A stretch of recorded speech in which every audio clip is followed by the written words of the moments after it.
Live from Fenway Park, the New England Sports Network presents exclusive coverage of Red Sox baseball. This afternoon, the Red Sox take on the Minnesota Twins.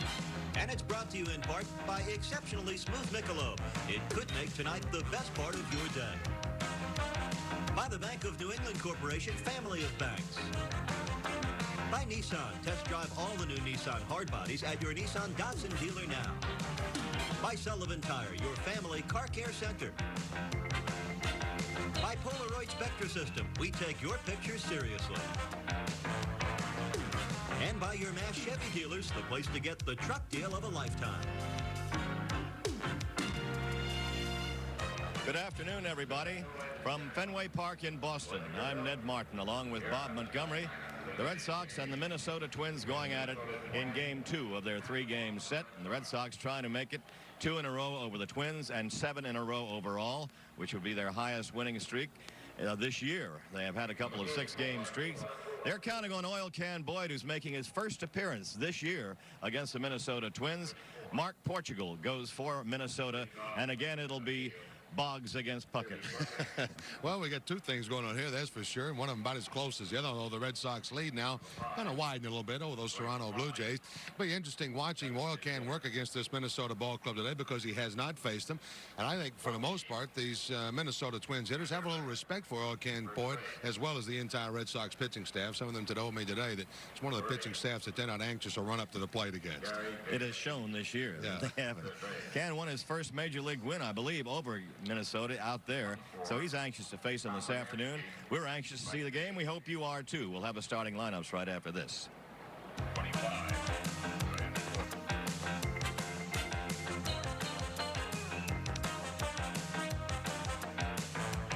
Time to play ball at Fenway, and the gathering of the Klan continues. They are in from the Section 1 around 33. Some empties now, some empties in the bleachers, but some more people coming in on as good a baseball day as we've had in a while after some unsettled weather in the past couple of days.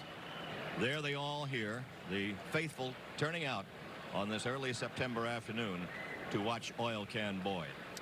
Dennis 13-9 on this year for the Red Sox. Of course, he's had some interruptions in this season for him. A couple of times in and a couple out. 3.77 earned run average. This will be his 25th start overall. 36 base on balls, 98 strikeouts on the year. That all coming in 171 and 2/3 innings of work. He gives up 27 home runs, which leads the Red Sox staff in that department. And of course, he'll be facing a lineup today with his Minnesota Twins, who have hit 169 home runs. You know what it's all about to swing that 4-bagger. Last time out was no decision. That was last Sunday, against the Cleveland Indians here. And he didn't pitch that badly. He gave up 10 hits in 7 1/3 innings, but he gave up just 3 earned runs, and he left with a tie game 3-3. The Red Sox eventually won it 4-3. He won his 2 prior starts on the road. The bang out in Cleveland 24-5, and another well-pitched game on August 26th in Texas 8-1. So the Can is turning him over now and coming back and doing what they want him to do and what he has wanted to do to help this team down the stretch. And they certainly have needed this very talented string being of a right-hander who we hope now has gotten everything together, gotten the act straightened out, and can win his 15 or 16 games. He has a very good chance. He's after number 14 today. He's lost 9. He lost a couple when he came back. He was 9-5 at one time, but lately has looked like the Oil Can Boyd of old. Wind is blowing out, a breeze really, not a gale, from home plate towards center field at this time.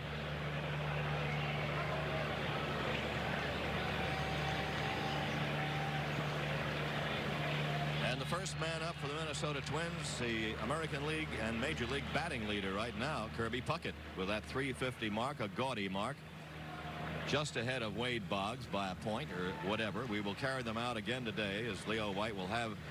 He said, I wonder if we're going to go to 5 figures today. You never can tell. You might have to, just to determine how Boggs and Puckett will do in the batting race. Puckett not only hitting for average, but for power. A strike, and we're underway at Fenway. Puckett has 27 home runs and 79 runs batted in. Back up to the leadoff spot in this series. Remember the last time we were in Minnesota, he was batting third and doing very well from there too and producing. Lifts it high, shallow right center. Barrett. Marty with the catch right in front of Dwight Evans. Tony Armas over there to observe. And Puckett is out. Any other club, Marty, that he would be playing with, a contending club, why he would be odds on for an MVP consideration. I mean, he is now anyway, but still. Well, the thing you would look at, Ned, is where Minnesota would finish without him, and they're still probably going to finish in the same place without him as they are with him. Yeah, I mean, well, that would really hurt him there. So Ray Miller says, too bad there isn't a Player of the Year award. Because he thinks he's the best player going in the American League right now. He might not be far from wrong at that. Don Mattingly, of course. Some people here. Roy Smalley. A foul back. Puckett with that out is now hitting .349 even. .3490 in 4 places, carrying out the 4. He's still 5 percentage points or 5/1000th of a percentage point ahead of Boggs, who is at .348.5.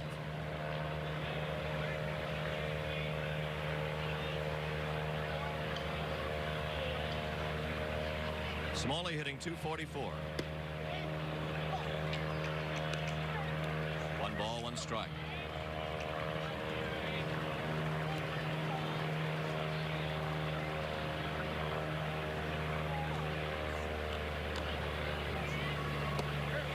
And a wave that time, the ball tailing away from him.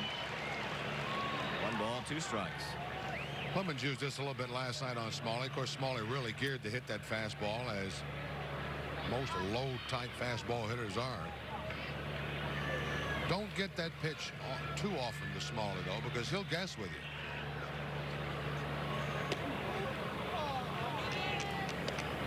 you. 2-2 count. 20 home runs for Roy.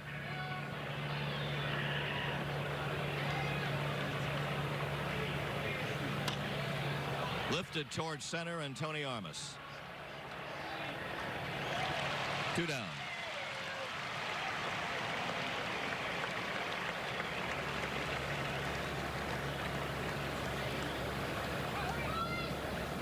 Batter will be Kent Hrbek. Hrbek, first baseman. A home run last night in 4 trips and 2 runs batted in. The only 2 RBIs the Twins had belonged to this man, who's, as you see, has 84 of them now.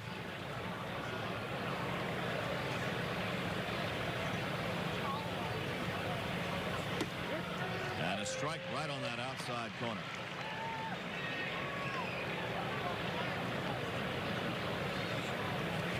The 28 home runs that Hrbek has is a career high in a season for him. And he still has 3 weeks to go, a month to go in the season. Foul back. Previous high was 27. And that was set in 1984.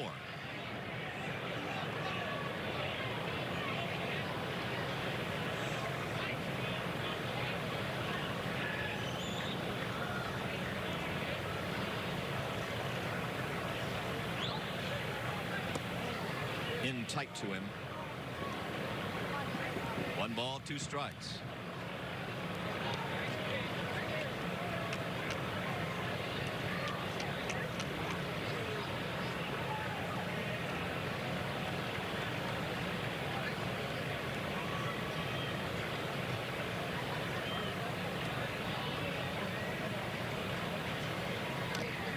And a foul past Gedman. Count hangs at 1-2. With Boyd pitching, not overpowering and type of pitcher, the outfield will swing well around to right for Hrbek, and the infield also, with the shortstop Spike Owen shading over, well over towards second, and creating a big hole between Owen and Boggs on the left side of the infield. Fastball up and in.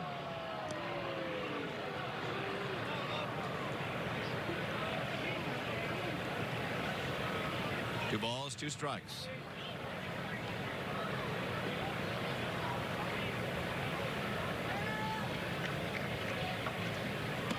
Here's a breaking pitch, tried to curve him inside, ball 3. Now a full count.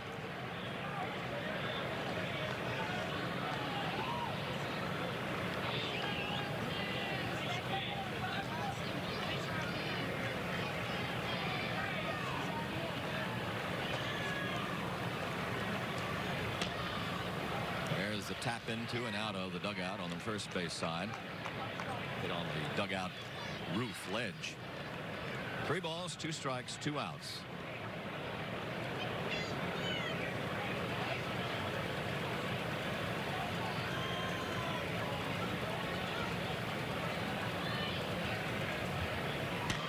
Long shot down the right field line, twisting toward the foul pole and going foul way back into the stands.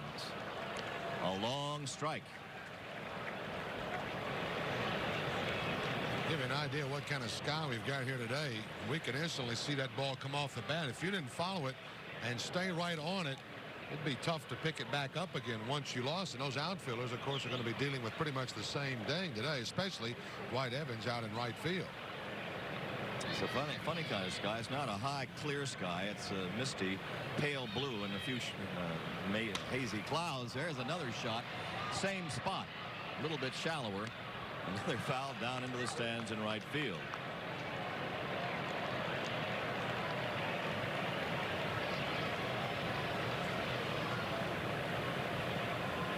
Hrbek pulled everything last night except a foul to Wade Boggs in the first inning when he fouled out to Wade. Everything else is hit to the right side, and certainly the home run pulled very well. That goes to left field, and Rice is back feeling for the wall. He's got it at the wall. Hrbek going to left sends Rice deep at the wall. Nothing across in the first inning for the Minnesota Twins. And after a half inning, it's Minnesota nothing, and the Red Sox coming up.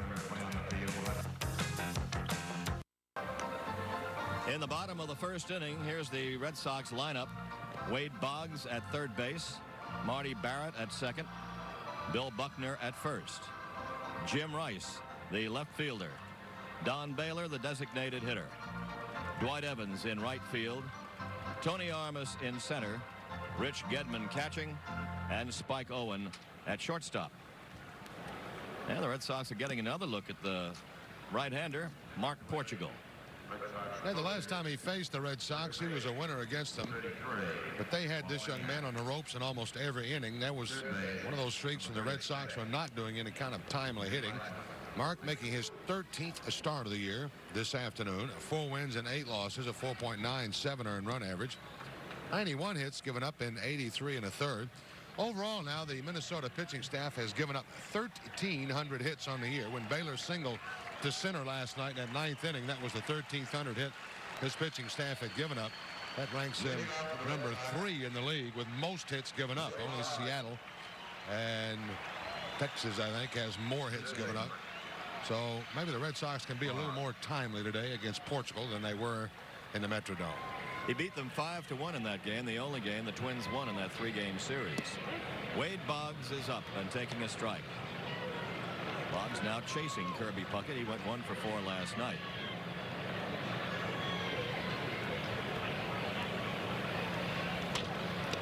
Portugal stops that one, and Boggs is out. So each has gone out in the first time up. Puckett is now at 349 even, and Boggs now is 3.478. He's 348 if you just carried it out to 3, but carrying out to 4 is 3.478. Marty Barrett is the batter. Barrett a solid 290. 4 home runs, 49 batted in. Actually, Barrett is a better hitter than he was 2 years ago, I think, when he hit over 300 for the season. Hit 303 in 1984. He's near that now in average, but he's had production. He's had hits to all fields. He has had extra base hits, doubles particularly, and he's been a very, very tough out.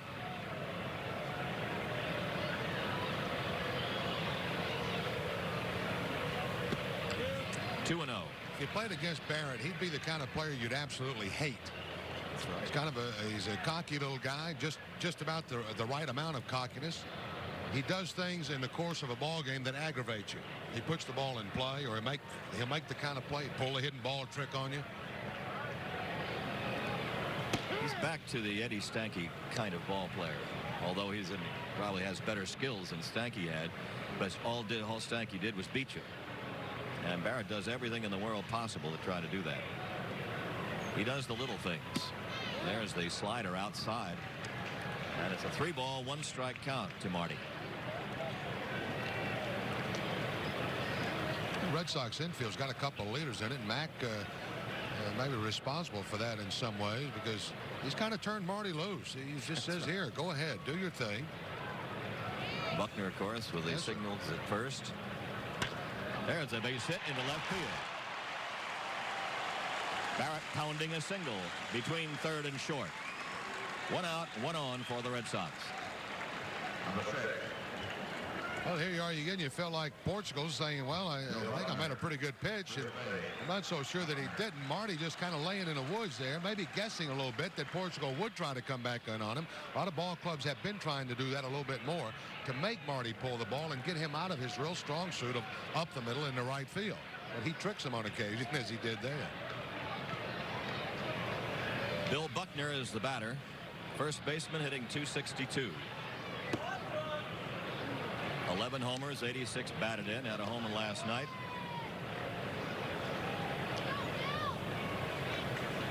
And really coming on late in the season, particularly in this year, and he can smell the roses. That's the kind of player that will really turn on when you get into the heat of a September fight.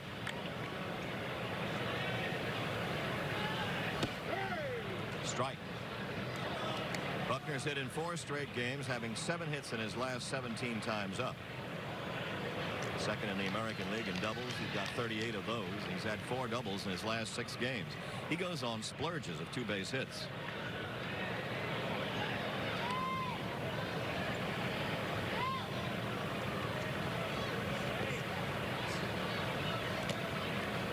Barrett held there by Kent Hrbek. And Marty wants a timeout to talk to Walt Reniak.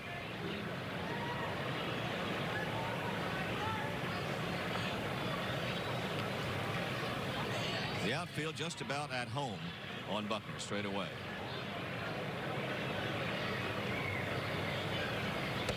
Sailing outside from Portugal. Had a little trouble getting off the mound that time. 2 balls, 1 strike. Portugal is from Los Angeles.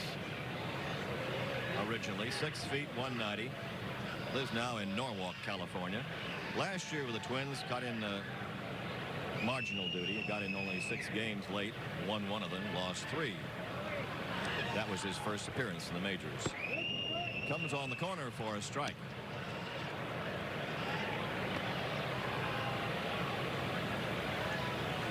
Portugal has been on a shuttle to Toledo and back a couple of times this year.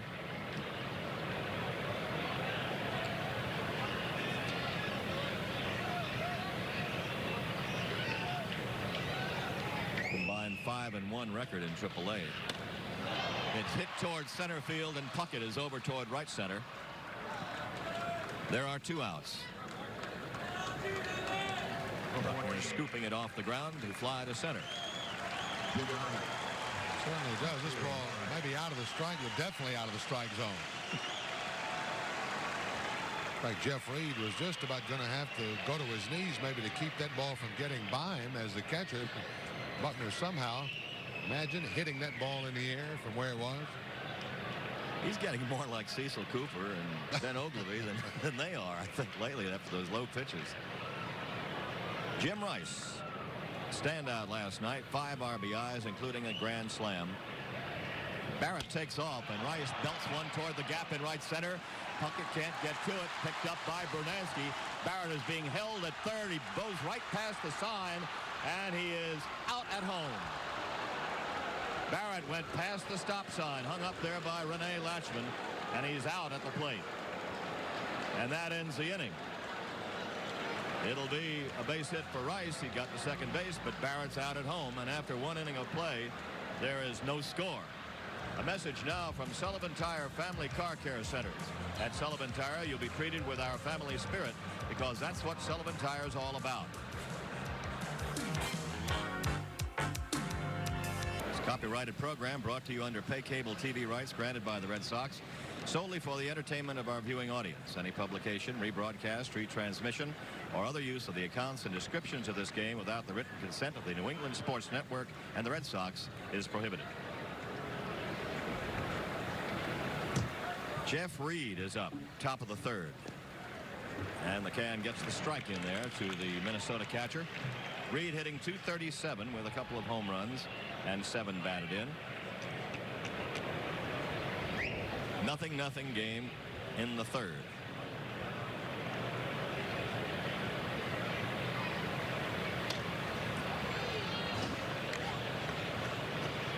Nothing in 2. And he had a couple of base hits, a double and a single.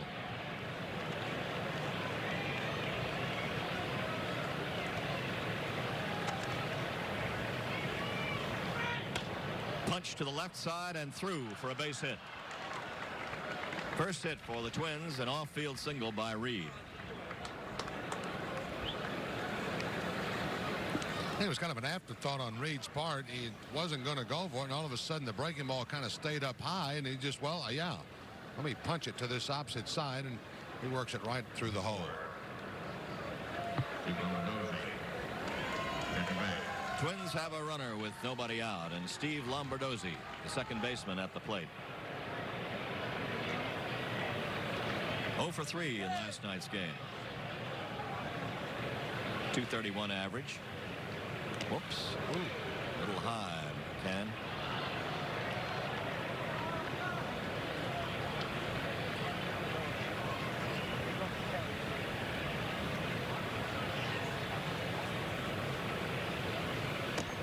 There's a strike.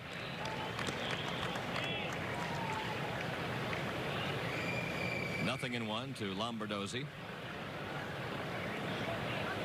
So the Twins may have the shiniest helmets in the league. You know, they always clean. Their equipment man, Jim Wiesner, who travels with them all the time.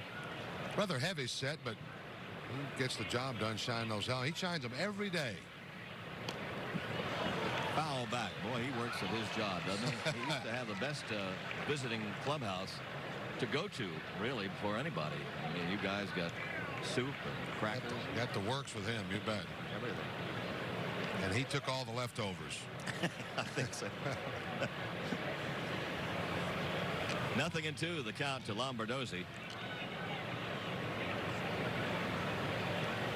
No, he was great. He was sometimes when we used to go and work out, those of us in the fourth estate, the media, and the fifth estate, he'd get everything for us and clean uniforms. Outside for a ball. The count is 1-2.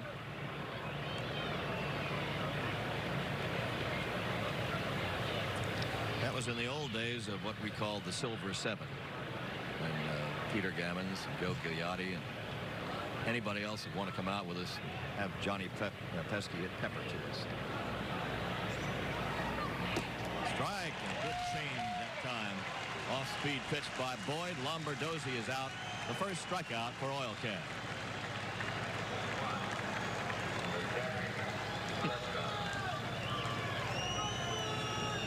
Boy, they look like that's an awfully long running and dipping kind of fastball from Oil Can, if that's what it was. It certainly looked like it was a little bit too hard for his off-speed pitch or his changeup pitch at all.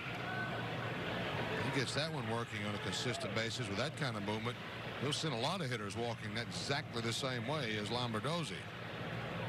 Oil Can took a long walk back towards second base and kind of give that little arm jerk that he used to do when he was at the top of his game. Liked that strikeout. Foul back by the next hitter, Greg Gagne.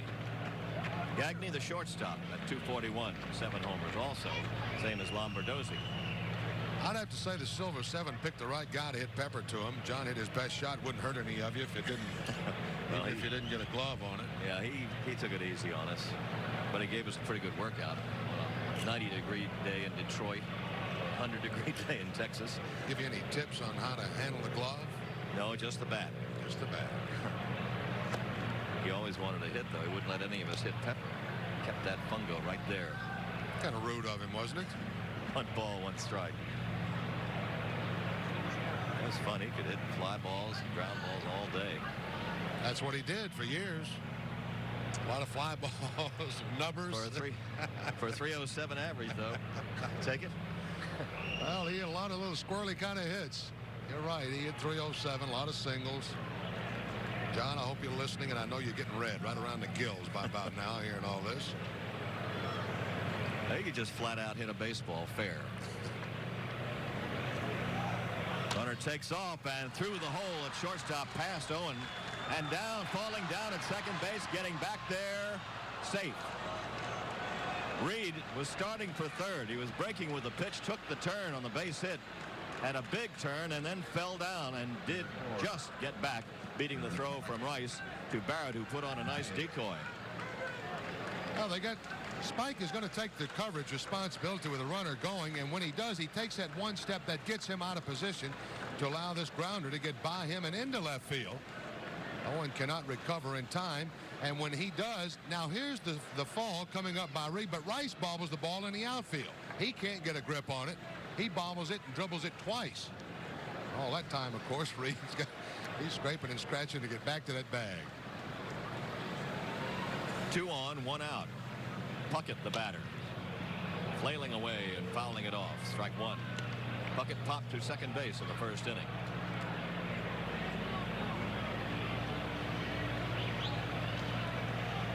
Pretty good average against the Red Sox, I'd say. 18 for 43. Mainly from the top of the order.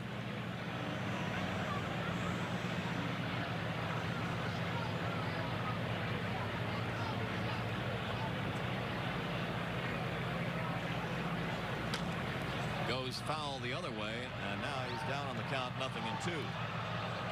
When the Red Sox were involved in that series in the Metrodome, Puckett at that time had been dropped down to the 3rd spot in the lineup, the only time that he had batted in any other spot other than leadoff. He said it didn't bother him much. It didn't change his game plan if he leads off or hits third. It didn't matter much to him. Kind of like it, though. He had a few more people to knock in, and he did. 0-2. Ball is ripped to the gap in left center field. It takes 1 hop right at the base of the wall. 1 run will score. Here comes the second across. It is a 2-0 ball game. Twins lead as Puckett ends up at second with a double. Hard shot right at the 379 mark. 2 RBIs for Puckett, his 80th and 81st. Boy, Screamer, not much hump in this liner as it takes off right at the base of the flagpole, or where the flagpole would come down. Those strong arms come flying out of there. He just pumps that ball there.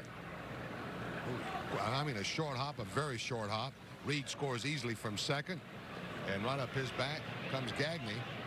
Will score the second Minnesota run. With that double, Puckett now has a 3.501 batting mark. Back over the 350 mark just. And has now moved over the 80 mark and runs batted in. Ringing double. As Boyd had him on the hip in the count, too. Roy Smalley up.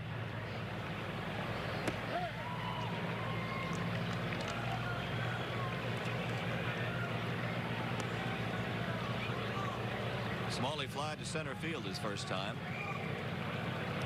0-1 on him. Puckett at second. 1 away.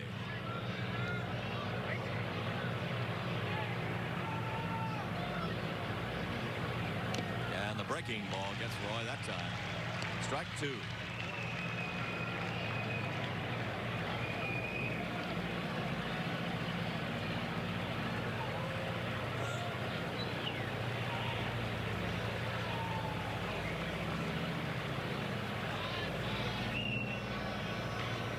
Again, Boyd ahead on the count 0-2.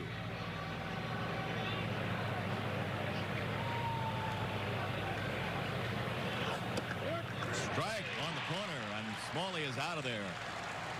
Tough pitch on the 0-2, right on that outside edge, and Can gets his second strikeout of the inning. A little bit of pitching here done by Can at a time that he needed it. Certainly stayed out of the middle of the plate and stayed in unhittable positions and with pitches. The off speed, the difference in the speed, the ring up there by Dale Ford. Now it's Kent Hrbek, who sent Jim Rice to the wall for his fly ball in the first inning.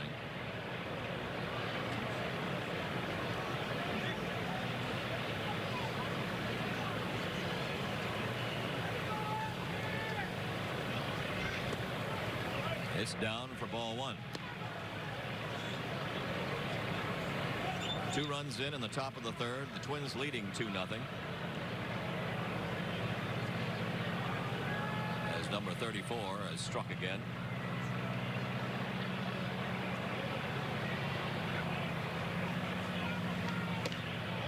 Keeping outside to Kent Hrbek. Ball 2.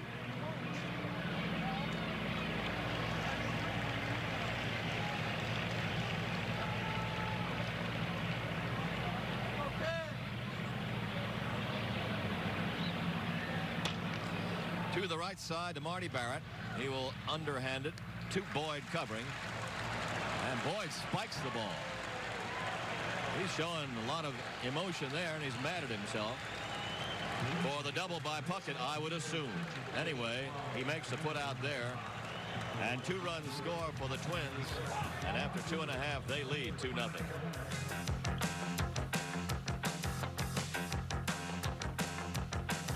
One big hop over the mound and just continue to roll. Twins lead 2-0. Red Sox up in the third against Mark Portugal. And it's fouled back by the first batter up, Spike Owen.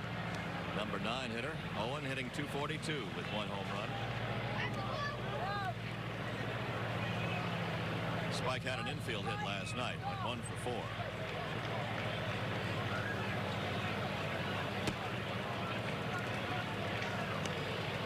A ball and a strike.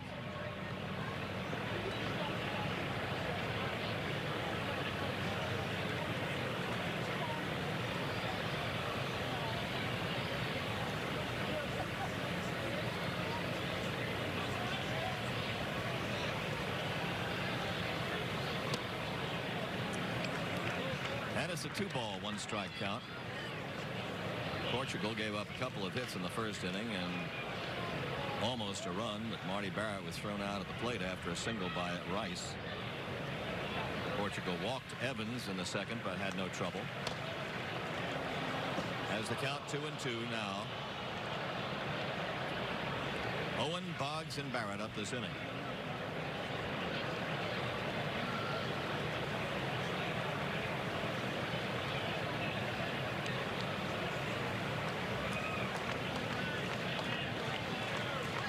Right behind, and there's a little tapper. Owen will be thrown out by Portugal. 1 out in the third.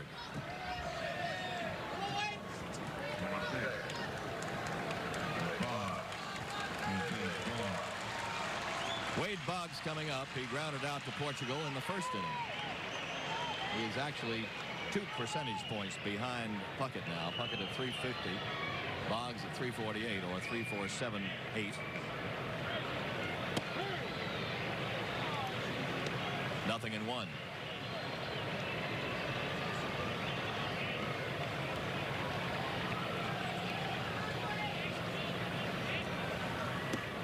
And it drifts inside for a ball. 1 ball, 1 strike.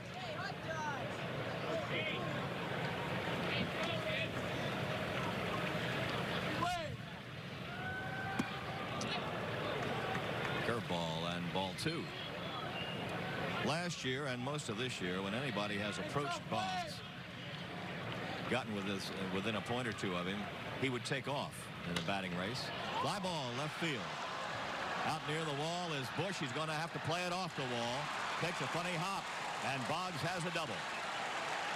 So Wade back in it with a Fenway double off the wall.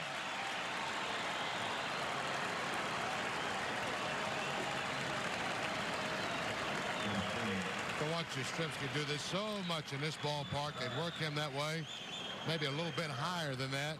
As we just do the simple thing there that Boggs does. He just takes it and goes that way. Of course, Boggs really set up to go that way the majority of the time, as opposed to Yastrzemski, who could go that way when he wanted to. The reason that brought up that to mind quickly, Ned, was the fact that you had mentioned how Boggs kind of spurted out in front of other people. Watching Yastrzemski at the end of 1970, he used that wall on a daily basis for at least one base hit, if not more. Oh, yeah. Boggs at second with one out. He is now hitting 3-4-9-1. Marty Barrett tries to bunt one down more for a base hit than anything else. He wasn't squared around to bunt. He's tried to drop that back quickly and get one down toward the third base line. Gaetti is playing about even with the bag. One strike to Barrett. Barrett single to left field in the first.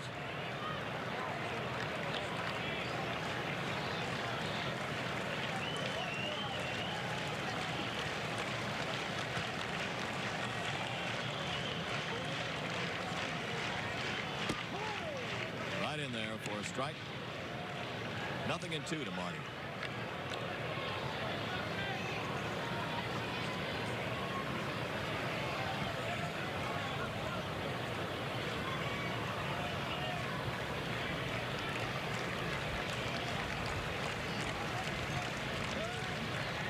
Time had been called. Portugal did not see. He was checking second base. Marty had asked for time.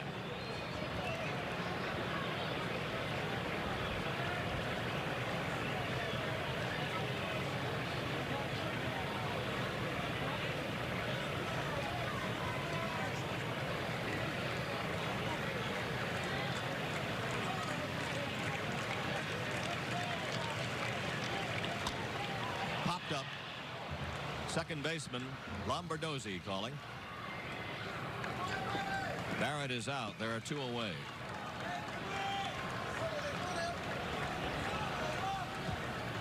A little tip for kids there if you happen to be watching this afternoon. The glass is on by Lombardozzi, but the way that ball is hit in this particular sky, the glasses are down.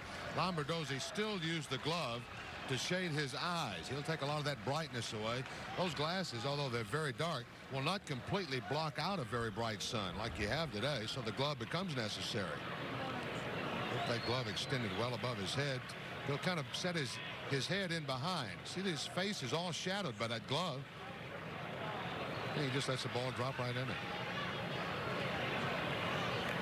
Bill Buckner fly to center field in the first. And he had asked for time, and again Portugal gets caught in between. Getting tired of that. Red Sox batters have an edge on everybody else in the league in that department. Barrett, Buckner, now Evans. Their timing better than everybody else's. I think Evans saw them all this year because he used to be the master of it, still is.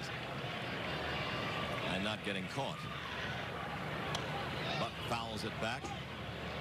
0-1 to Buckner. Red Sox trailing 2-0. Bottom of the third.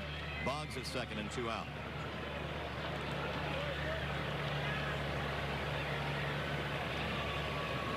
Wind seems to have changed around now and is blowing from left to right, from third toward first. Across the outfield toward the right field grandstand.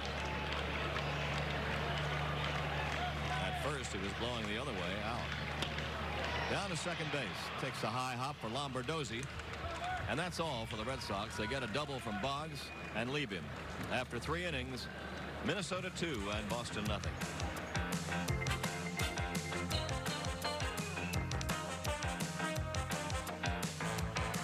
After 6 innings, the Red Sox are trailing 2-0, 2-6-0 for Minnesota, 0-3-0 for the Red Sox. Very well pitched ball game. Mark Portugal so far besting Oil Can Boyd, who's given up just those 6 hits, and the 2 runs came in the 3rd inning. Monty? Randy Bush to lead it off for the Minnesotas in the 7th inning. Out hitting Boston 6-3 of the Twins. One of those hits belongs to Randy Bush. Portugal, as we mentioned last time, the Red Sox had him on the ropes 2 or 3 different times in that game in the Metrodome and simply couldn't get a timely base hit. They haven't had him on the ropes today at all. Closest thing to it would have been in the very first inning when Barrett was thrown out going through a stop sign at third. Tom Seaver in that Red Sox dugout getting a little sun this afternoon. Breaking ball stays up too high to Bush. 2 balls and 1 strike. Bush will be followed by Jeff Reed and Steve Lombardozzi.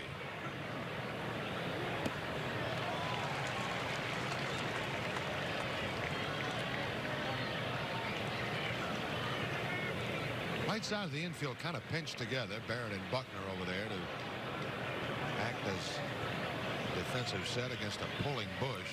Armas well around in the right center.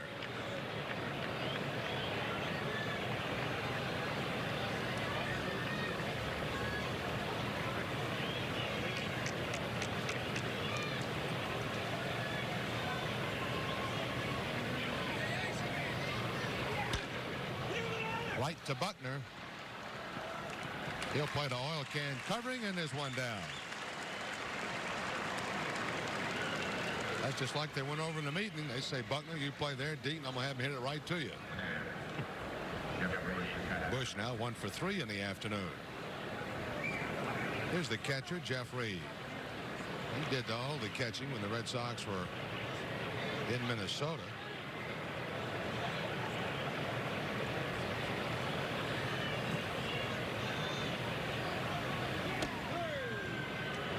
Hard pitch on the outer part of that plate to Reed. 0-1.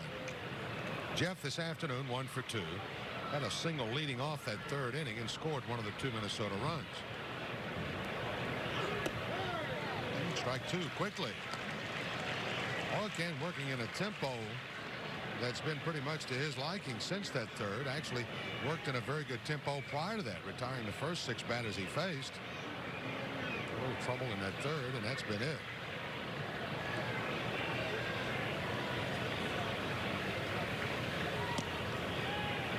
Been 0-2 and 1-2 a lot.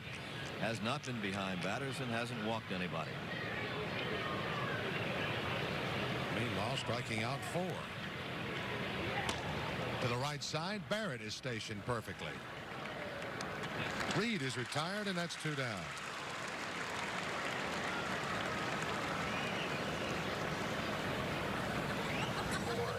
Oilcan just touched for 6 hits so far this afternoon. 3 of those coming in that third inning. And Minnesota scored the 2 runs. There's 2 up, 2 down quickly here in the Minnesota 7th. And the second baseman, Steve Lombardozzi, steps in. Wow, look at that since the All-Star break. 1-8-0. Little sidearm action from Oilcan, but once again it's in the strike zone. 0-1. Lombardozzi has struck out. And he's popped up to Boggs in foul ground. Ray Miller, Minnesota manager.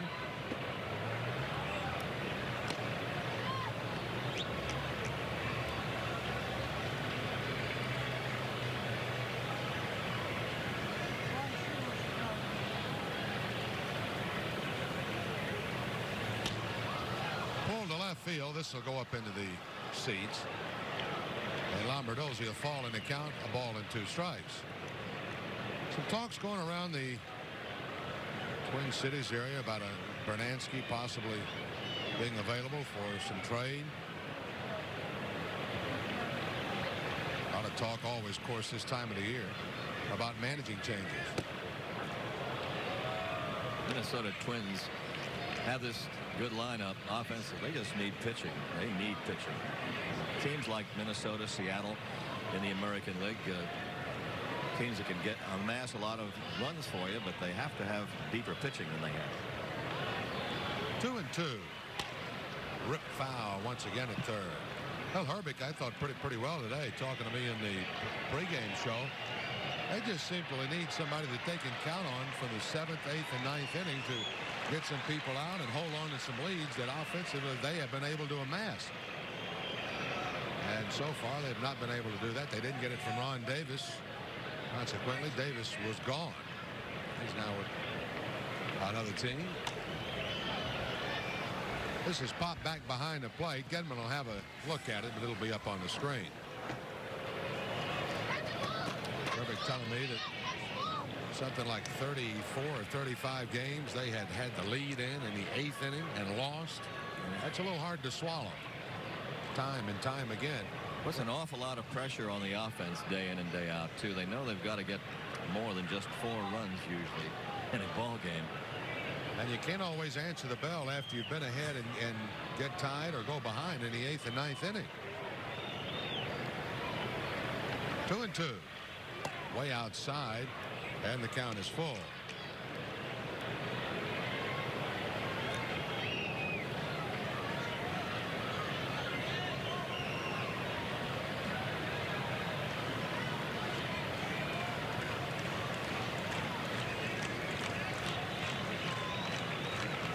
Payoff.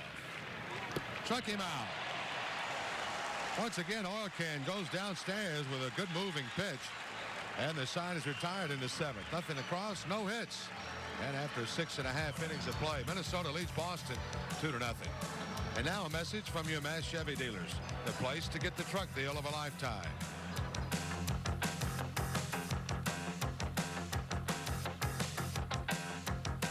A defensive change made by the Minnesota Twins as we go to the bottom of the 7th inning. New left fielder Billy Beane.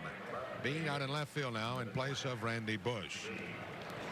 Red Sox getting to a part of the ball game that they have been rather starry lately from the 7th inning on. They certainly need to do that this afternoon to make it their longest win streak of the year. There's a very interested bystander, of course, Ellen McNamara, sitting just to move your hands there, partner. Move them. That's it. You put them back too quick. Ellen McNamara, that man's biggest supporter. He calls her not his wife, but his very, very best friend. That's a good combination. The only thing John doesn't like about it, Ellen travels as much as John does. Ellen's a flight attendant for one of the major airlines in and out of Boston. Boston trailing 2-0. The big boys up. Here's Rice first. Portugal deals down low with a breaking ball, 1-0. Rice this afternoon 1 for 2. Red Sox had just 3 hits. Boggs, Barrett, and Rice all in those. Breaking ball is in there, 1-1. Red Sox could win their 81st game this afternoon. That would put them 27 games over 500. Last time a Red Sox team was that many games over 500, you got to go back to 1979. They were 76 and 49. A little high and inside there, so Rice with a driver's kind of count, 3 balls and a strike. Red Sox need base runners here in the 7th, trailing 2-0. Baylor and Evans to follow.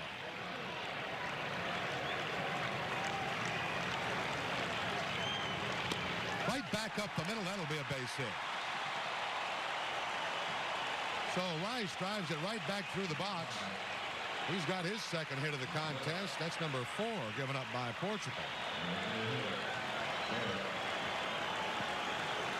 Jim had the count his way, got a good pitch to work on, and doing what he's been doing all year so well, going right up the middle, getting his base hits, and then certain times driving in the runs necessary. No question that if he'd done that all along in his career, all 11 years of it, more up the middle, he certainly would have maimed a pitcher or 2 by now, as strong as he is. Here's Baylor. Oh, he tried to tie it up with that swing, just misses, 0-1.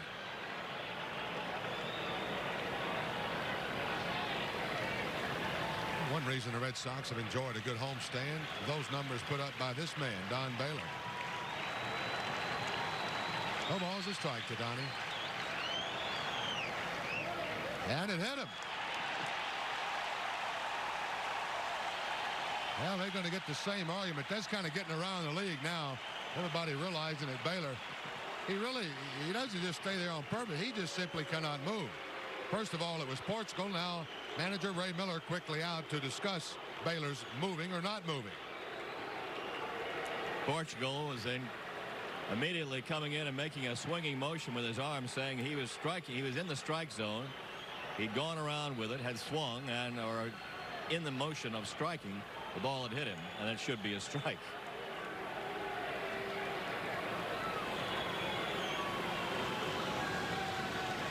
"29 times Baylor has been hit just this season alone. He's adding on to that record that nobody wants to break anyway. Doesn't seem to bother Don. There it is. Little tail on it. We got him on the back arm.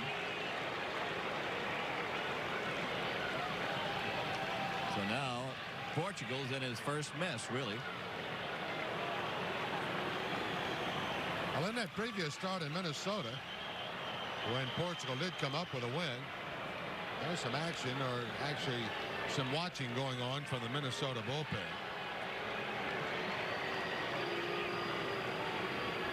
That game in Minnesota, Portugal had gone 7+ innings. Gave the Red Sox a lot of hits. They had 9 hits off of him, but only could get 1 run. They just, as I mentioned earlier, could not get a base hit. Only part of that ball game when they had a couple of people on. So nobody out in the Red Sox 7th. Runners at first and second. Here's Dwight Evans.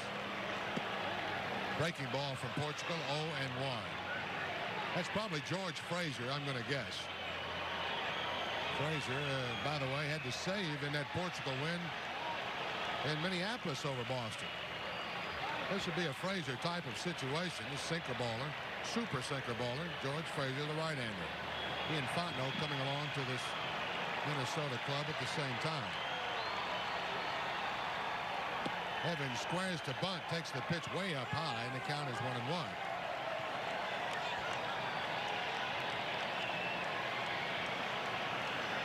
The combination of Fontenot and Frazier have not figured into any wins or losses, but they do have 4 saves.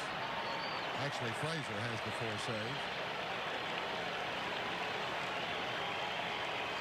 Pickoff play on at second, drew no throw as Gagne tried to sneak in behind Rice.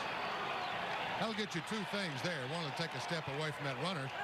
Might get you a tip-off from the batter, especially after Evans had shown bunt on the previous pitch.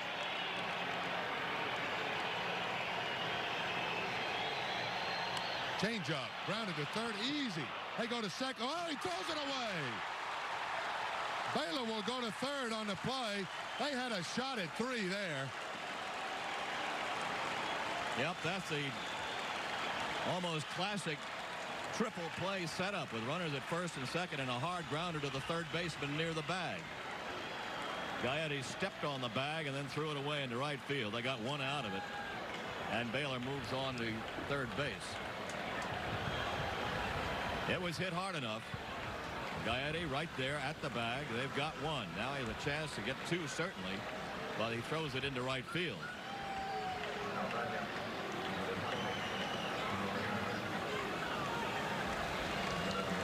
Hey, put that together, Ned, with the fact that Evans still is hobbled a little bit. He's not 100%. He's not a cripple when he's running down that line, but certainly that would have added something to the possibility of they turning that triple play. Portugal a little upset as he leaves here. He'll be leaving this ball game with Red Sox runners at first and third.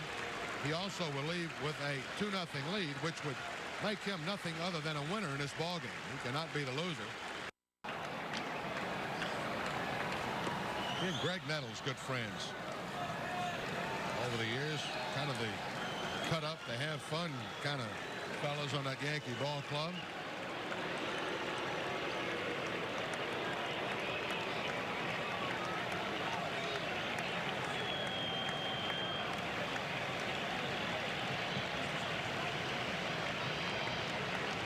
Frazier's all set to work to Tony Armas here in the bottom of inning number 7. Red Sox runners at first and third and 1 down. Frazier out of Oklahoma City, Oklahoma, 6'5", 205 pounds. Gaetti very near the line at third. Frazier to Armas, low and outside, ball 1. Armas in this ball game he's 0 for 2.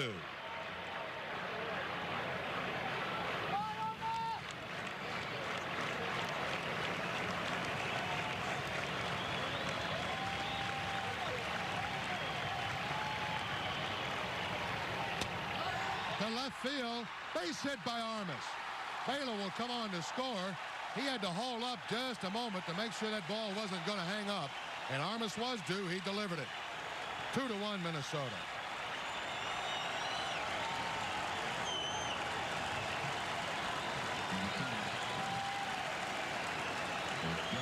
Tony Armas once again coming in with a big hit. This was a line drive. For a moment, it looked as though Bean might get to it, but Bean got a very slow break on it. Could not get to it. Coming in there, had to make the play into third base. 2-1 ball game, and runners at first and second with only one out.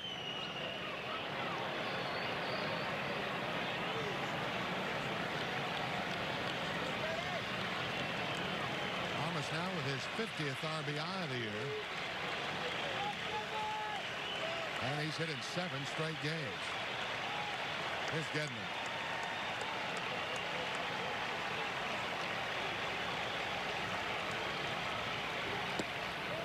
Frazier on an outside corner. Gedman with a little world for Dale Ford. 1982 for the Yankees, George Frazier appeared in 63 ball games. Won 4, lost 4. Roy Lee Jackson now working in behind Frazier. 0-1 to Gedman. Breaking ball misses the inside corner.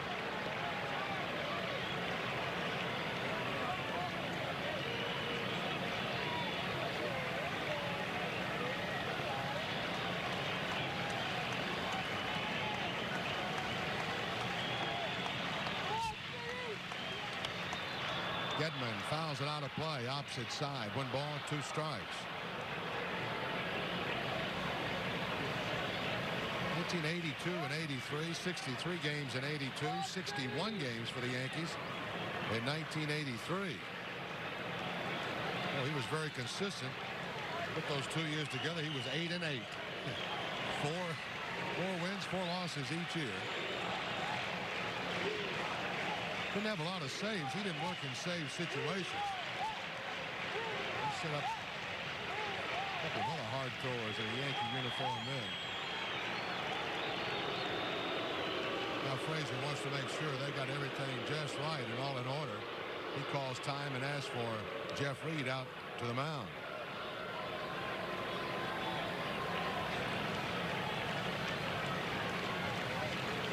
The Red Sox with a run in here in the bottom of the 7th inning. Now trailing Minnesota 2-1. There's at first and second, 1 down. Gedman with a broken bat roll to the left. Gaetti for 1 there. To first in time, they turn the double play. So Gaetti gets a chance to redeem himself in a way, and the Twins take advantage of it. Going around the horn with a 5-4-3 double play to retire the Red Sox in the 7th. 1 run on 2 hits. There was the Minnesota era. And after 7 full innings of play, Minnesota 2 and Boston 1.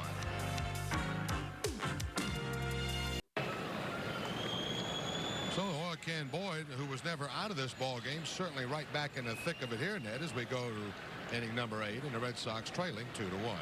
Oh, this is a corker here. Fine pitching, some good fielding plays. 1 run cut down at the plate already. A Red Sox run. A damaging error by Gaetti of the Twins, and then he comes up with a double play, starting a double play that gets his pitcher Frazier out of further trouble in the 7th.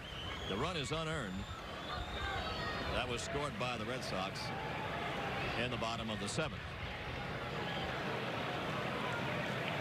Leading off against the can in the 8th inning is Greg Gagne.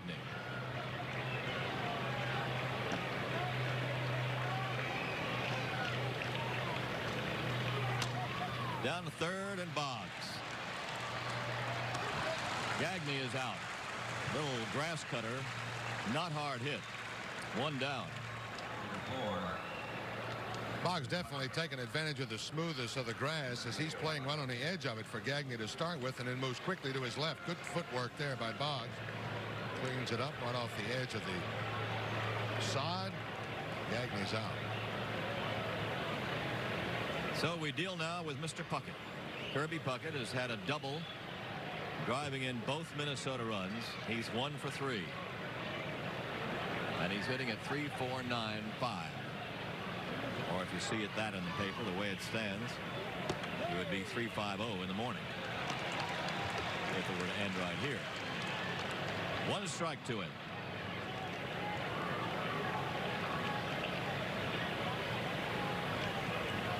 The double came on an 0-2 pitch in the third inning off Oil Can and was raked to center field right at the base of the wall, 379 feet away, driving in the runs.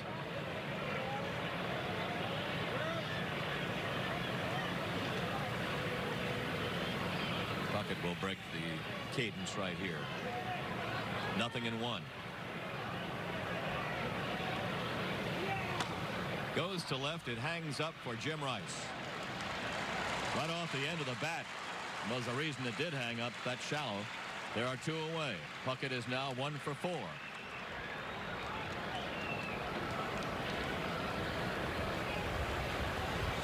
Two down, and Roy Smalley coming in. He has had 1 infield hit. He's 1 for 3. Puckett's average currently 3.489 or 3.49.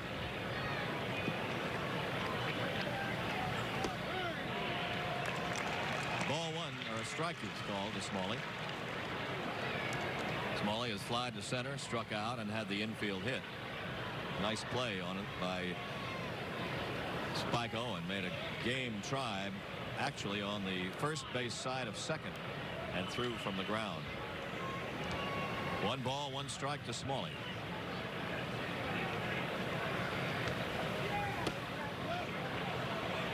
Two and one.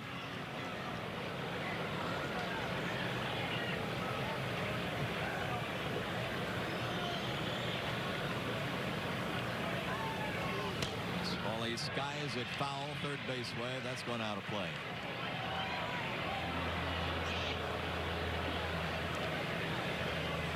A 2-ball, 2-strike count to Smalley with 2 out. Nobody on. Twins leading 2-1. Top of the 8th. Folks being treated to a fine pitching duel.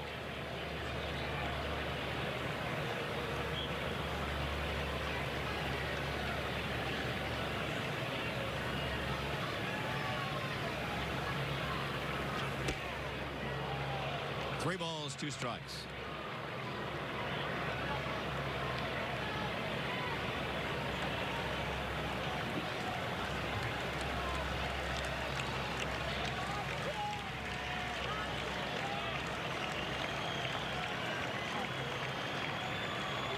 Struck him out on a bad pitch.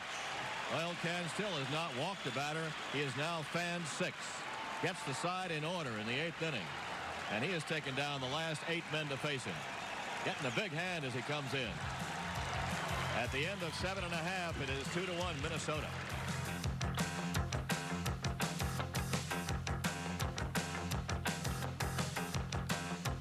There you go. Needs a little wider brim. Yeah, some of the sides of that nose are going to be sunburned. The attendance is 31,236. The Red Sox passing the 1,003,000 mark. They have drawn at home 1,752,524. Lachelle Tarver is going to bat for Spike Owen. Lachelle, who was with the club briefly in the midseason part, went back to Pawtucket. Finished well over 300 in the average. Finished 3rd in the league in hitting. And is now up, of course, for this September. He is batting for Owen.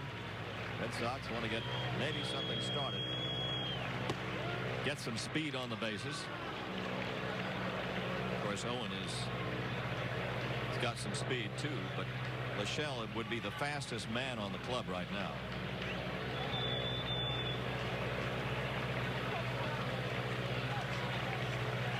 George Frazier on the mound, and the breaking pitch is over. Tarver is 0-2. Boggs up next.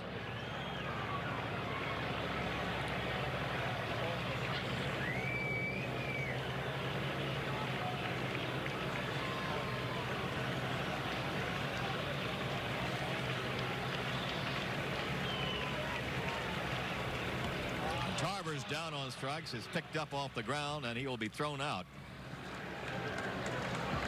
Strikeout for Frazier, his first. An assist for Jeff Reed, and a put out for Herbeck.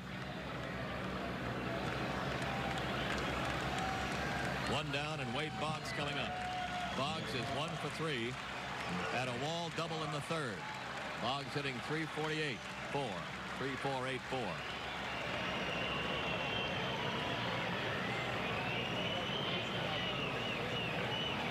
Puckett right now is 3.489. Ball one. Toronto and Chicago, no score after 2 at Comiskey Park. Key against Bannister. Boggs goes to left field deep. It's going to be off the wall. Bean has it. Fires into second base too late. Double for Boggs. 2 wall doubles this afternoon. He used it perfectly.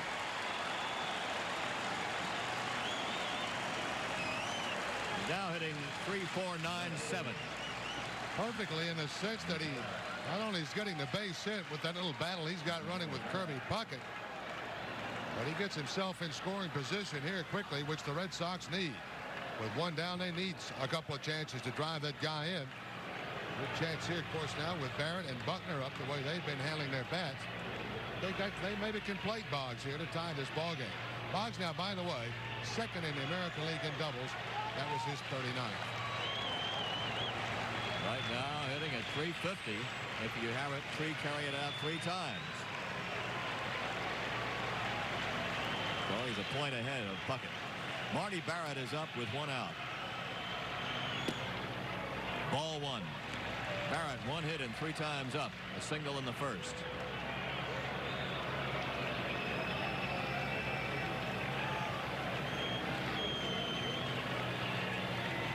Be a battery salesman when this series over. All these little calculators running around doing these numbers. Everybody figuring out averages. There's a good breaking pitch by Frazier for a strike. 1 ball and 1 strike to Barrett.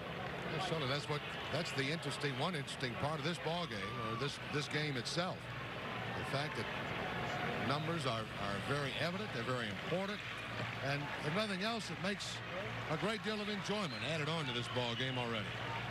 Or this sport, I should say. Got 2 little battles, mini battles going. 1 ball, 1 strike to Barrett. He pops it foul. That's going out of play. No chance for anybody on that one, and Barrett lives with a 1-2 count. No, we're getting up to close to an interesting situation in this ball game here, Ned. Scored 2-1 Minnesota. 1 out. Boggs already in scoring position. Now, if you could do something with Barrett to get him out. Buckner's been hot from that left side, but first base is open. Now, if you're Ray Miller, do you say, well, I got to be a little bit careful with Buckner, but if I'm too careful with Buckner, I got to deal with Rice, who's just about as hot. Walk both of them. Take a chance on any base. On Baylor?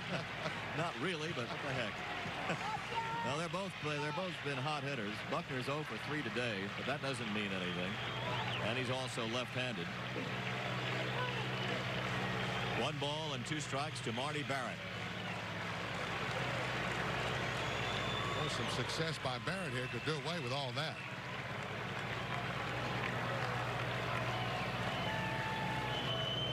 Unless he pitched very carefully to Buckner, I tell you that, if I were them.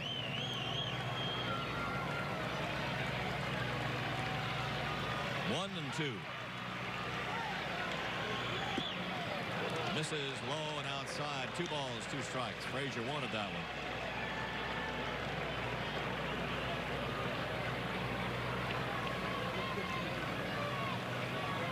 Well, there's one in scoring position right now. Boggs at second.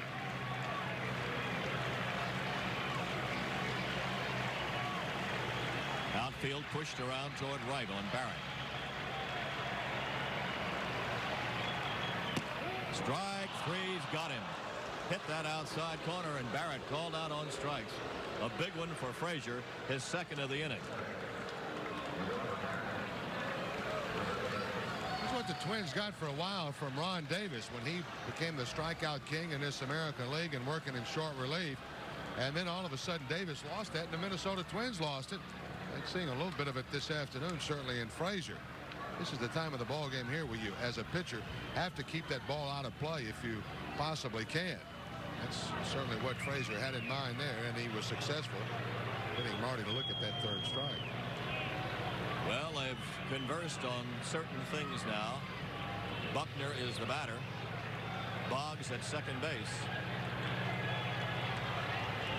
Buckner has flied to center, grounded to second, and grounded to third. Pickoff attempt. Second base, Boggs back in plenty of time. Coverage by the second baseman, Lombardozzi. I will set one more thing for you. If you try to work Buckner low to stay careful with him and out of the strike zone, remember all the pitches we've been showing you replays of lately the last 10 days, 2 weeks? That's where most of them have been. He's been taking them off the ground. He's been taking them by the knees, ankles. I know it was advisable to stay out of the strike zone low to a hitter. Certainly if he's a Buckner or a Smalley, maybe. Pitch inside for ball one. 1 ball, no strikes to Bill Buckner. Here's another instance, too, where a hitter can say to himself, well, they're probably going to be a little bit careful of me. And if Buckner were kind of the ringleader on this ball club, if he was the guy that was hot right now, he might be saying to himself, I may have to go after a pitch that's a little bit out of the strike zone to try to drive it in. But with Rice behind him, who is just about as hot, and currently running right along in that RBI lead up and down this Red Sox middle part of the lineup, Buckner can be a little more particular, a little more selective about the pitches and not feel the pressure of having to maybe swing at a pitch that ordinarily he wouldn't. Count on him, 1 ball, no strikes. 2-0. Breaking pitch. 2 balls, no strikes, 2 outs. Boggs at second. The Red Sox down by a run. Sometimes pitchers and catchers get caught in a trap. When you're working around a hitter, they think you have to do it with a breaking ball necessarily. And I would say that probably 70% of the time, that's the kind of pitches you will get. All of a sudden, they get behind in the count where they want to be anyway. Then they'll try to make some kind of a fastball pitch out of the strike zone and make a mistake with it. And before you know it, they've gotten themselves in trouble.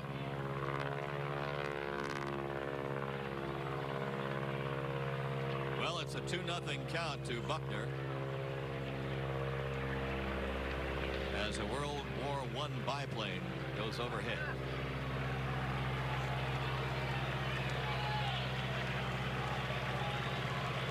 Two balls, no strikes.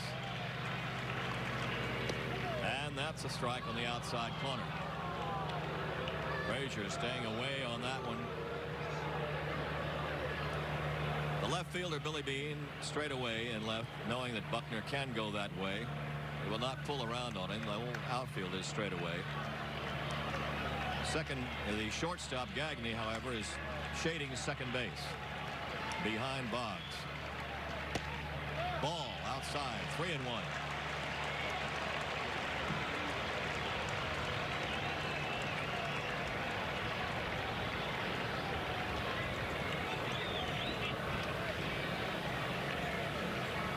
Three ball, 1 strike count to Buck.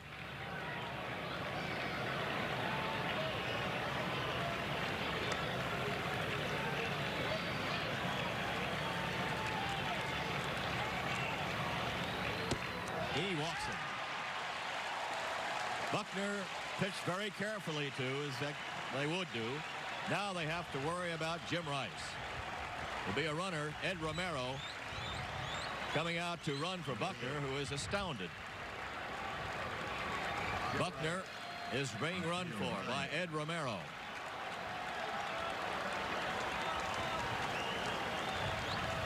Buckner wants to hit in this situation. There's no doubt about it. He can't do anything with that breaking ball. He's saying right now, hey, tell me something I can work on. That's exactly what that little flip of the bat, that's not a little flip, that's a hard flip. Frazier not about to do him what he wants to do. And then he goes up and it's compounded, and all of a sudden he turns around and there's a pinch runner for him and he's out of the game, which he doesn't like either. That was the first walk given up by Frazier. Runners at first and second, 2 outs, and Jim Rice is up. Rice is 2 for 3.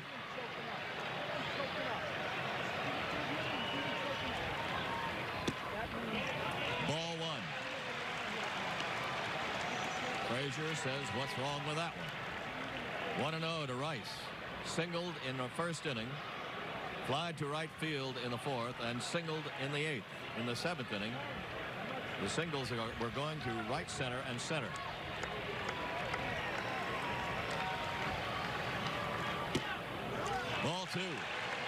Hey, we're getting a little different look from Rice. He's certainly thinking up the middle and right field here, and he should be against a sinker baller. How many times do you see Rice choke up on the bat that much? I don't remember if I've ever seen that. I don't believe so, no. He's right up there, yep, an inch. Gives him a little more control. Doesn't take anything away from his power. Just gives him more bat control. 2-0 offering.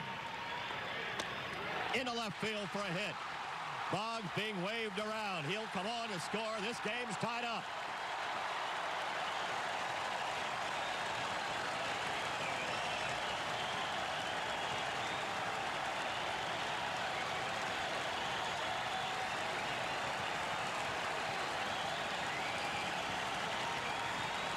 And Jim Rice comes through again. Herbig hit the nail on the head earlier today when he told us about being able to hold leads, 7th, 8th, and 9th inning. Red Sox, of course, going into what's becoming their strong suit, coming from behind.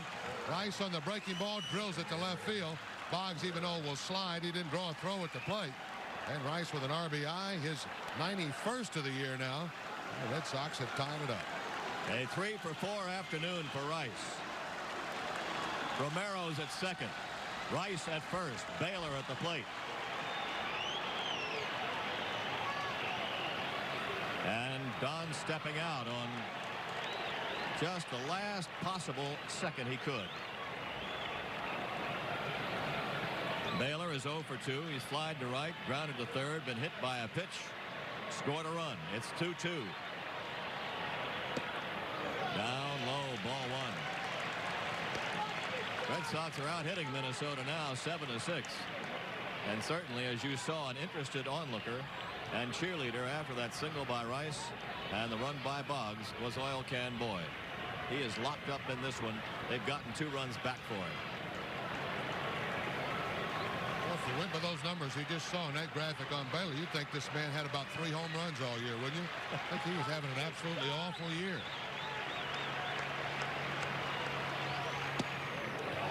Well, he's gotten by the month when his bat went dead. Through with August. September now. 2 balls and no strikes to Baylor. And activity again as Roy Lee Jackson is up to throw for the second time. Count 2-0 to Baylor. Ball 3. Get that graphic back again. If Leo can get it back up there for us, it'll tell you one thing about Baylor. The very low batting average with runners on base is that he doesn't get a lot of base hits when they're on base necessarily, but with 27 home runs and the RBI that he has on the course of the year, those guys have been on base when he's hit the round trippers. A lot of them 2 runners. He draws ball 4, and that loads the bases. Baylor to first, Rice to second, Romero to third, and Dwight Evans coming up.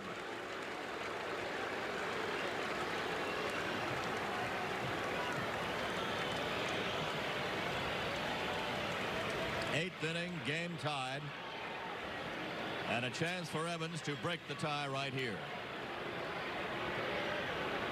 Look at that. Evans, somebody, some coach, somebody could have seen a little bit of that work there. Maybe asked to check to see the baseball. Maybe Dwight's going to do it. That's what he wants to do right now. He wants to have a look at it. He saw some of that going on. Frazier will give him the ball. Yeah, see, now he's going to rub it up now. In case there had been some scratches or anything on it. Pitchers don't like that when you catch them doing their trick, I'll tell you. They don't like. Remember we caught Pete Vukovich a couple of years ago? Yeah. Tommy Tedesco was directing that ball game then. Well, good job by Mark Quinzel this afternoon to get that one. He caught Vukovich spitting one in the back of his glove and putting the ball right on it. All right, here we go with the bases loaded. The stretch by Frazier and a foul ball out of play. Dwight Evans has walked, fly to center, and had a fielder's choice. George Bell is homered for the Toronto Blue Jays, we are informed, in Chicago. Without anybody on to put the Toronto club ahead 1-0 at least. This one is tied up 2-2 in the bottom of the 8th inning. Wind blowing toward right field from left to right. Big cut by Evans. He went chasing high that time. And Dwight is down on the count, 0-2.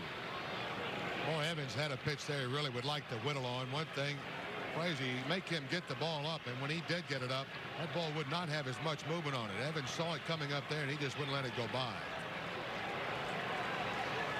No balls, 2 strikes, 2 out.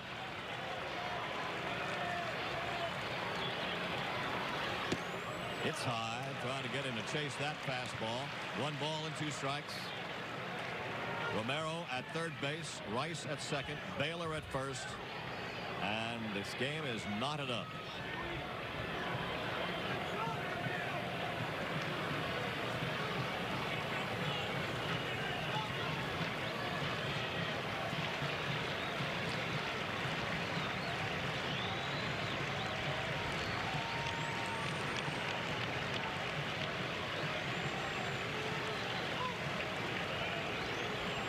Too long, and Evans backs out.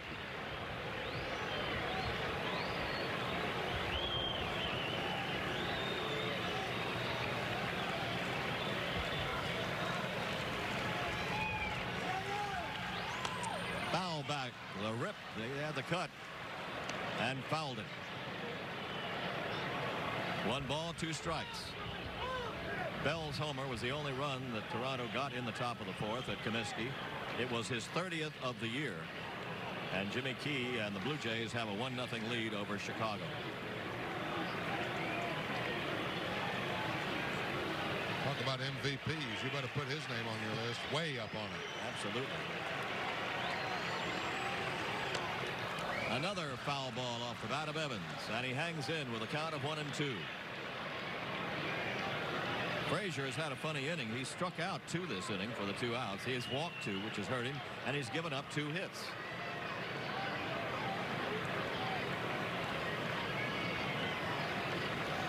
Base is clogged with Sox, and 2 down.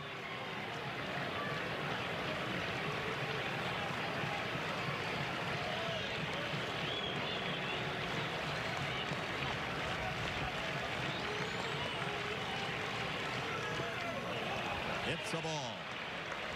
2 balls, 2 strikes. Ball stays in the game, I believe. Let's see. No, he's going to get another one. Throw it out to Frazier. 2-2 to Evans. Yeah, we've been getting the kind of at-bats put on by some Red Sox batters in the last couple of games that give you the idea of why they have struck out the fewest number of times in the American League. They're the only team in the American League with less than 600 strikeouts. Well, that's quite a feather to be put in your cap, certainly when you work here in the first week of September. 2-2. Almost got him. Ball 3. Got away from Frazier. And Evans is now 3 balls and 2 strikes. If Dwight had it to do over again, he wouldn't move. That's right. Take 1 for the club. Your instinct doesn't tell you those things. 3 balls, 2 strikes, and 2 outs. And Frazier wants another ball to work with.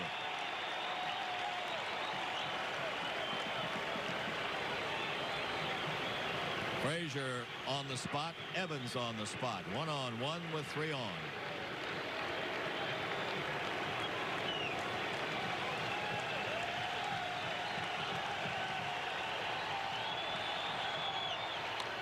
Fly ball hit to deep left center field, and Kirby Puckett is right there for the 3rd out, and the Red Sox leave 3. But they did score 1, and after 8 innings of play, it's tied up 2-2.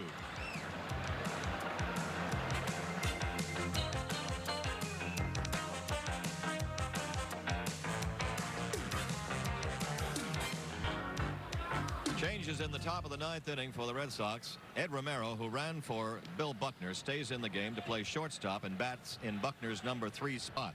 Romero at short.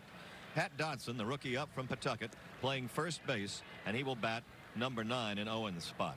Dodson at first and Romero at short. They had to go in and take Buckner into his locker to keep him in there. He's yelling help right now. So the rookie Dodson is at first base in a tie ball game and a meaningful ball game for his team.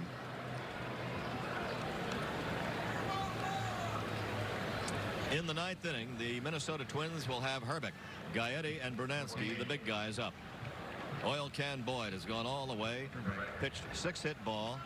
The 2 runs came in on a double by Kirby Puckett in the 3rd inning. Puckett, incidentally, is 1 for 4 with that double and is hitting 3.489. Boggs has 2 doubles. He's hitting 3.497 in their private little war. Slam foul by Hrbek. Ken Hrbek is 0 for 3. Fly to left, grounded out, and lined out. In the bullpen for Boston, the big Texan, Calvin Schiraldi.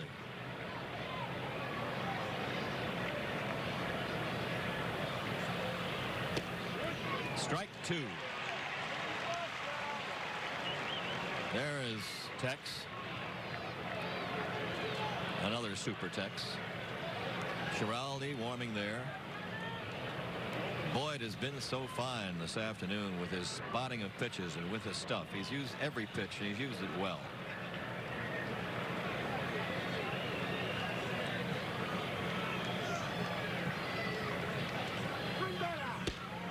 Fastball shown outside, and Boyd kicks a little bit on the call. 1-2.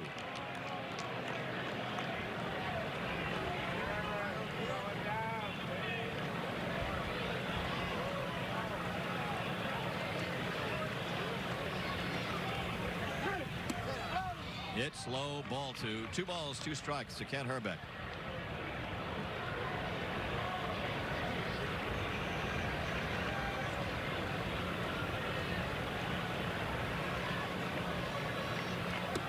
And it's inside. Gedman started to try to steal the call by faking a throw to third around the horn. It's ball 3. Might have cost him the call, though. Where's Getty going? There's nobody on. You don't have to throw it. You got to stay down to give the umpire the look at it. Once he starts up, that umpire has a tendency to come up with you. A close pitch. I think it was a ball. There's no particular rush here. 3-2 pitch. Struck him out. Hey, there's the Can. He's showing more emotion this afternoon than he's shown in a long while. 7 strikeouts for Oil Can Boyd. That's a big one there. It's a pitch he's used effectively all afternoon, and he hasn't been afraid to throw it in any kind of count situation. Behind some of these hitters, boy, it's worked well for him. He faces another big hitter right now in Gary Gaetti. 1 for 3, a single in the 4th.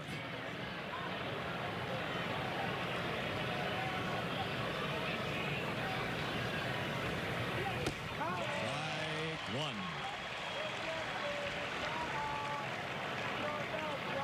It's part of the ball game. This is where you have to be careful. That pitch there, not a good pitch to Gaetti up in the strike zone. Oh, it's kind of already set up to get out of the ballpark. Concentrate on down.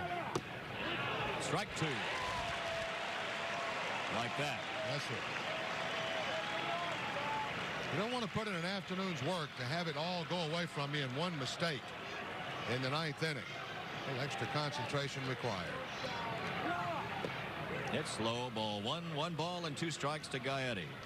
Oil Can, who leads the club in giving up homers, has not given up one today.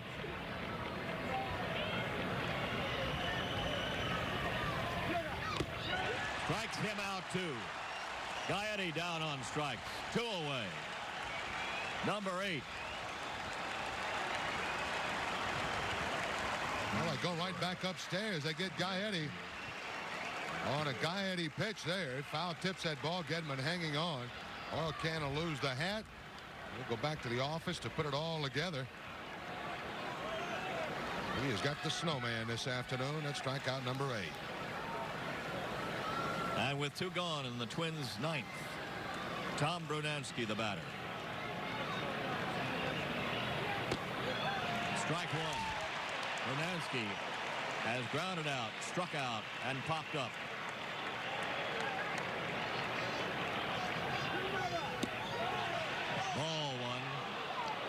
Detroit coming right at the meat of the order here. The big hitters, Hrbek, Gaetti, Brunansky. Foul back, strike 2. 1 ball, 2 strikes. Game tied, 2-2, top of the 9th.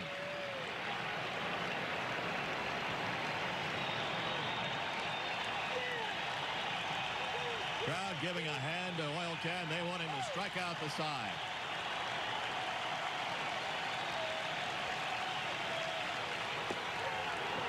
Two balls, 2 strikes.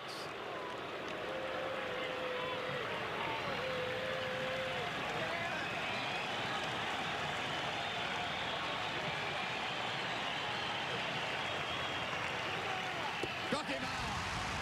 And strikes out the side in the 9th. He's got 9, and he's got 4 in a row. And we go to the bottom of the 9th inning, tied up 2-2.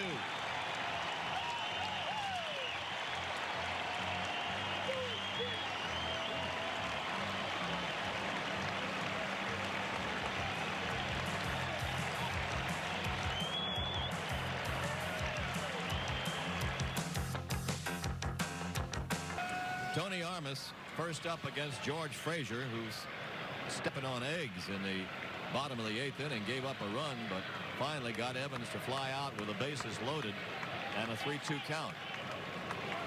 Armas is 1 for 3, knocked in a run with a single in the 7th.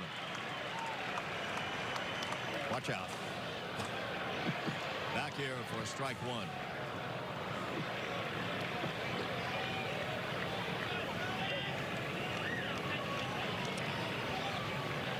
2-2. 2-6-1 for Minnesota. 2-7-0 for Boston. One of the Red Sox runs unearned.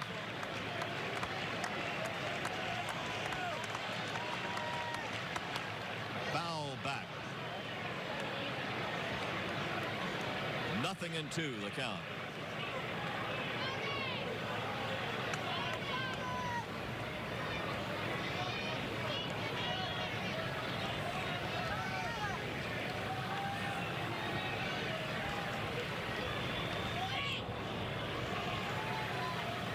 George Frazier working in relief of Mark Portugal, who pitched an excellent game today.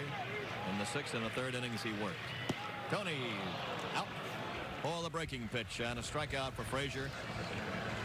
His 3rd. He struck out 2 in the big 8th inning. Armas thinking about one thing here, and that's putting the ball up in play somewhere deep. They'll stay that way throughout the count.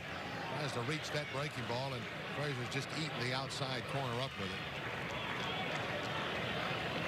Here is Rich Gedman. He's 0 for 3. Tapped down to first base. It is a foul ball. And Hrbek says, what? He's going to argue with Rick Reed, the first base umpire. Call it foul immediately.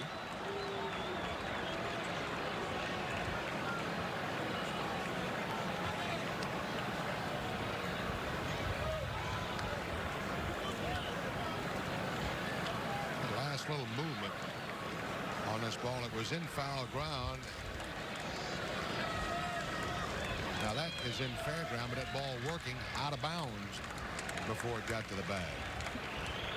Gedman this time fair ball, and Hrbek will have it.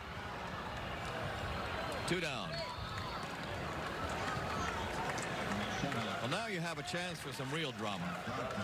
Tie ball game. The guy who had 27 home runs for the Pawtucket Red Sox coming up, Pat Dodson. The big first baseman, player of the year in the International League. And he's coming up, batting in the number 9 spot. Came on to play first base in the top of this inning. Made his first major league appearance yesterday.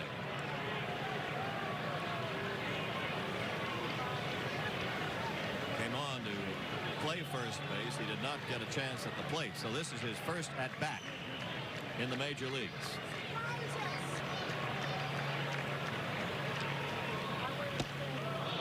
The big cut for strike 1.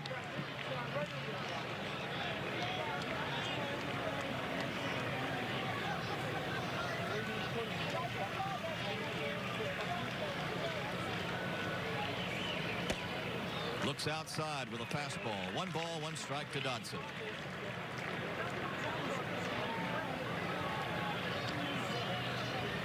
Two outs in the 9th inning. The game tied up 2-2.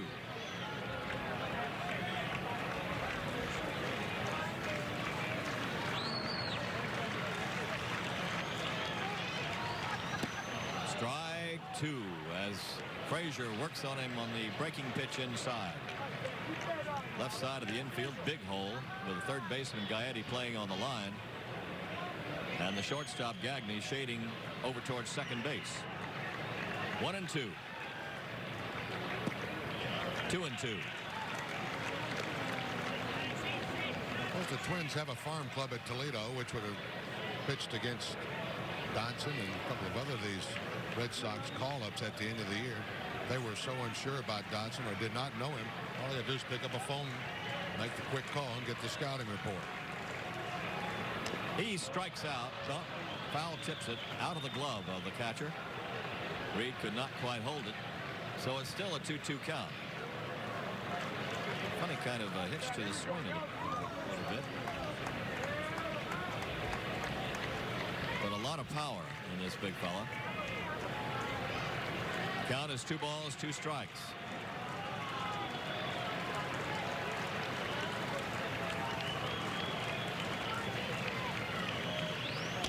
Ground ball right side and stopped at second base, but he's going to be safe. Lamberdosi made the stop, prevented it from going into right field. It'll be a base hit for Dodson in his first major league at bat. Well, they won't get the ball for him. They got to get the ball. They're going to wind up with it now. He reaches out over that plate, pulls one toward that hole. Lamberdosi all out just to get the glove on that ball. He couldn't hold on to it. I don't know if he would have had a play even if he'd have been able to squeeze it in the glove. It would have been a heck of a shot if he did, but he did stop it from going into right field. So Dodson is on with the hit. And Wade Boggs is up. Boggs has 2 doubles, both off the wall. He's 2 for 4, and he is hitting .349.7 or .350. You carry at 3.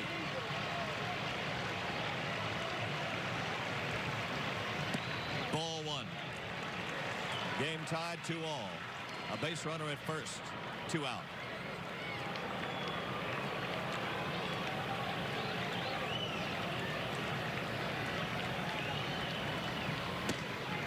Missing high for ball 2.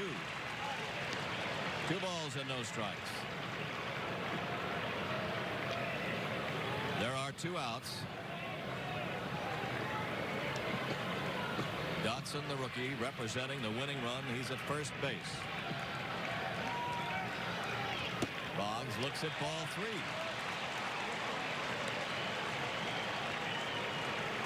Wade to take a walk, get that potential winning run at second. 3-0. Puckett is over toward left center, about 5 steps.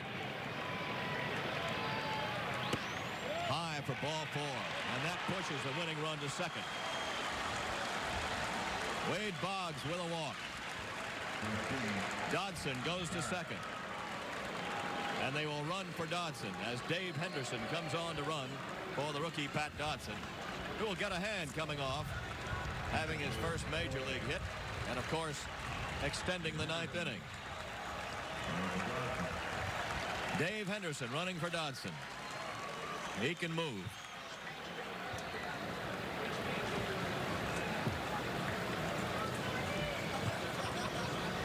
Boggs at first and Henderson at second at a meeting at the mound. And the Red Sox have had some notable success against him in the past. Well, he's been the kind of pitcher that throws a lot of breaking balls, Ned. And, of course, as a closing pitcher, he was not used that way with the Oakland Ball Club. He was a setup man for a left-handed hard thrower like a Kruger and a Howell when they were healthy. When they went down, then Atherton was asked to be the short man. And by throwing a lot of breaking balls, and Atherton does do that, on occasions, when you throw a lot of them, you got a better chance of hanging 1 or 2. That's what he has done. That's caused him some problems throughout his career, really, even when he worked as a long man. Situation we were talking about earlier, no reason to be working around Barrett here, but if Barrett were to get the count, a little bit of a funny situation for him. He may have to take a swipe at a ball that's a little bit out of the strike zone with Romero hitting behind him now in the lineup. Not a knock on Romero. It's just that Barrett has been a little bit hotter than Eddie, who has been playing only occasionally lately. So you would rather have Barrett with a chance to drive the run in, unless I'm not talking about going for a ball that's 6 inches off the plate or out of the strike zone. Something that's close. Marty Barrett has 1 for 4. Singled in the first inning. And ran through a stop sign on a Rice single and was thrown out at the plate. Atherton last year with Oakland looked 104 2/3 innings. Won 4 and lost 7. Barrett takes it for a strike. The throw down there. Henderson gets back. So the game just about on the line again. Runners at first and second. 2 outs. A strike to Barrett. First pitch Atherton threw was a high breaking ball. Can't blame Marty for taking it that situation. Probably hasn't seen Atherton that much this year. No balls, 1 strike. Watch out. Almost hit him. Marty down in a hurry. That ball sailing toward the head. And the count is 1-1. Ball is up and in. The way Marty dives out over the plate, a lot of times he's deep in that box. He'll make this a lot closer than it is. Here he comes into it, and he has to quickly change directions. That ball actually going between the handle of the bat and his shoulders. And the catcher, Jeff Reed, tried to put that fake on the runner. Yeah, he's acting as if, wait, where'd that ball go? Marty down, and he'll stay there for a minute or 2. Count of 1 ball, 1 strike to Barrett. Henderson at second. Boggs at first. Game tied 2-2 in the bottom of the 9th.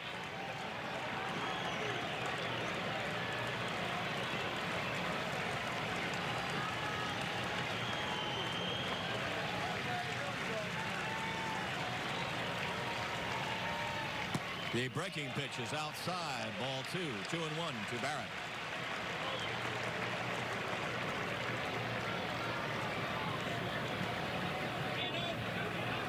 This is where Henderson, running at second base, has to be aware of who can throw in that outfield. Well, with 2 outs, it doesn't make a lot of difference. The only thing he has to do here, they're going to try to score him on a base hit at all costs. He wouldn't get any red lights for him. The only thing that he would not be able to score on, of course, would be maybe a screaming liner to left field at Bean. But then Bean doesn't throw that well. Bernansky, of course, would have the strongest throwing arm in that outfield. 2 balls, 1 strike, 2 outs. It's foul, and it's 2-2 now to Barrett. Marty with his 1 for 4. Last time up, he struck out, was called out on strikes. And Frazier was in there in the 8th inning. Previous to that, he'd fly to center, popped to second, and back in the first had his single. Dave Henderson is a base runner here at second. He's got like a shot right down the pipe, so he can do a little umpiring on his own. That pitch looked like it's going to be a strike or something close, especially now with 2 strikes on Marty. Henderson can get a little extra jump. Certainly once that bat starts into a motion, he can take off. Atherton back off the mound. Henderson representing the winning run. Count of 2-2 to Barrett.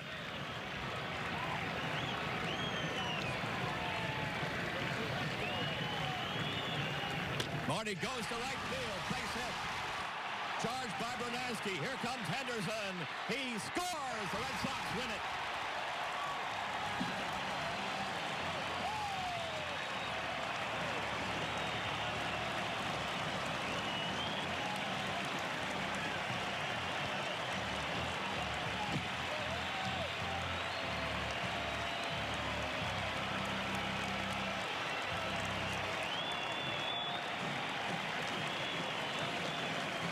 Barrett singles to right, scoring pinch runner Dave Henderson, and the Red Sox pull it off again.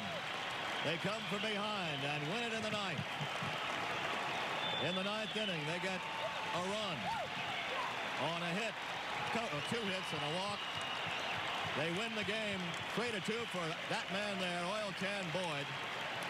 And the final score, The Boston Red Sox 3 and the Minnesota Twins 2.